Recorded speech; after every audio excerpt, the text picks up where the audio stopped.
ये कोई निश्चित थोड़ी है कि हम एकादशी का व्रत करें तो भगवान मिले।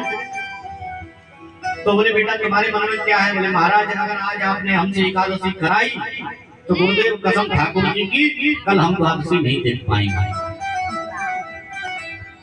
गुरुदेव समझ गए बोले इससे भूख सहन नहीं हो रही, क्या करें? बोले एक काम करो बेटा, यहाँ आश्रम में तो चूल्हा नहीं चलेगा, प्रसाद नहीं बनेगा, तुम एक काम करो, हम भंडारी जी से कह देते हैं तो कुछ राशन की सामग्री ले जाओ और जा करके वहाँ एकांत में बना लेना नदी के किनारे। अब इसने मन में सोचा हमने कभी भोजन बनाया तो नहीं जीवन में, पर मरता क्या ना करता। माने गुरु जी ठीक है हमको तो आप दिला दो, जैसे भी कच्ची साजी जो बनेगी जो बनाए। जब ये राशन लेकर के चला, आटा दाल तेल घी नमक ये सब सामग्री राशन की एकत्रित करके जब चला तो गुरुदेव ने कहा बुला करके बेटा सुनो एक काम करना। क्या? बोले जब प्रसाद बना लो तो भगवान का भोग जरूर लगाना और बिना भोग लगाए मत पाना। तो इस सरल था, ये नहीं जानता कि भोग कैसे लगता है। गुरु जी के वचनों को इसने मन में धारण कर लिया कि भगवान का भोग लगाना है। बोले गुरु जी चिंता मत करो, हम जरूर लगाएंगे भगवान का भोग। अब ये तो जंगल में गया नदी के किनारे और इसने चूल्हा बनाया, लकड़ी लेकर के आया, इसने बर्तन में प्रसाद बनाना प्रारंभ कर दिया। आज इसने 2 टिक्कर बनाए।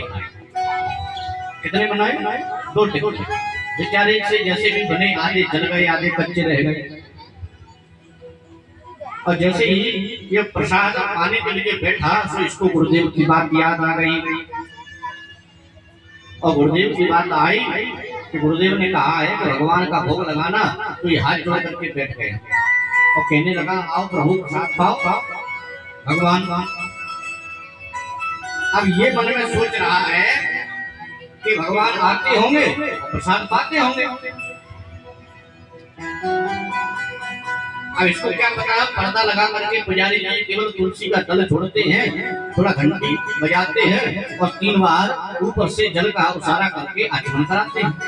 प्रसाद स्थापित हो गया, पुजारी जी बाहर थोड़ी देर भगवान नाम कीर्तन करते हैं 10-5 मिनट और फिर पर्दा खोल करके उस प्रसाद को ला करके अपने प्रसाद में मिला देते हैं। तो ये भोग लगाने की विधा है। पर इसको नहीं मालूम, यदि ये जानता है कि भगवान आते होंगे प्रसाद भोग लगाते होंगे प्रसाद पाते होंगे भोजन करते होंगे, तो इस थाली पर बैठ करके ये बार बार कहने लगा, परंतु भगवान नहीं आए। जब भगवान नहीं आए तो ये पुकारने लगा क्या?